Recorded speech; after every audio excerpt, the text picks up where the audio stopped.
In this video, we will dive deeper into the issue of misinformation with a focus on the scope of the misinformation problem, the role social media plays in spreading misinformation, and different reasons misinformation sticks in your memory. So, just how big of a problem is misinformation?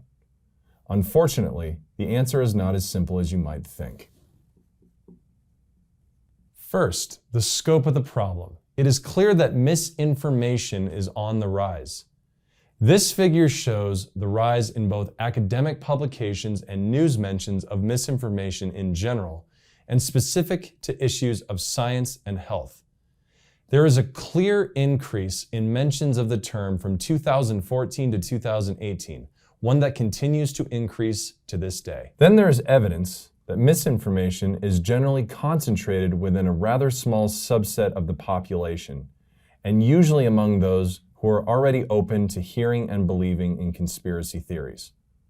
Nevertheless, as public resistance to the COVID-19 vaccines have shown, misinformation can cross into mainstream discussions, potentially impacting the vaccine attitudes of even those who are otherwise unlikely to believe in conspiracies. How does this happen? The role of social media is a major reason for the growth in misinformation.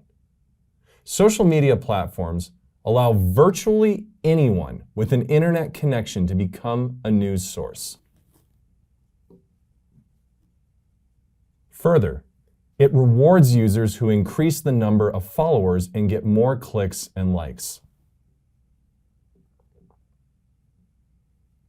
In turn, this encourages people to post content that attracts even more attention, thus worsening the issue. Unfortunately, wild headlines and conspiracy theories are the types of content that attract attention. It is not surprising then that some of the most popular social media posts and videos deliberately post misinformation.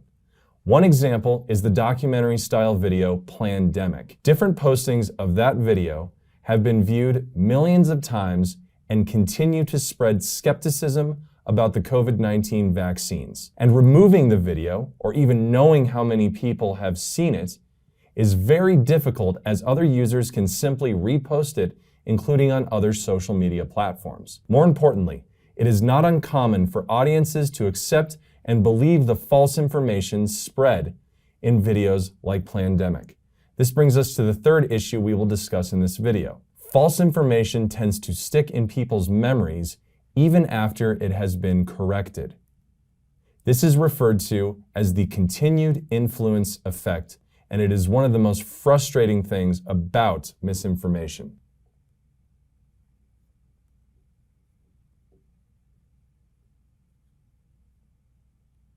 Several explanations have been offered for why misinformation continues to influence thinking even after it has been corrected.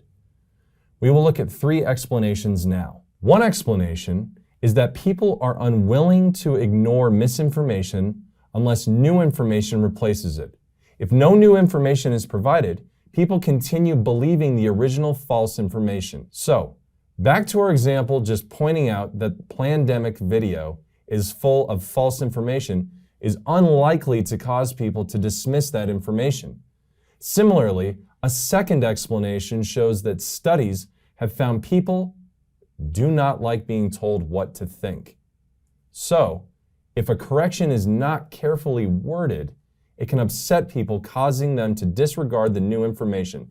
Therefore, lecturing people that they are victims of a disinformation campaign about vaccines can actually backfire and be bad for public acceptance of vaccines. As a final explanation, research has found that when we try to correct misinformation, we often repeat the misinformation, which makes it more familiar in memory.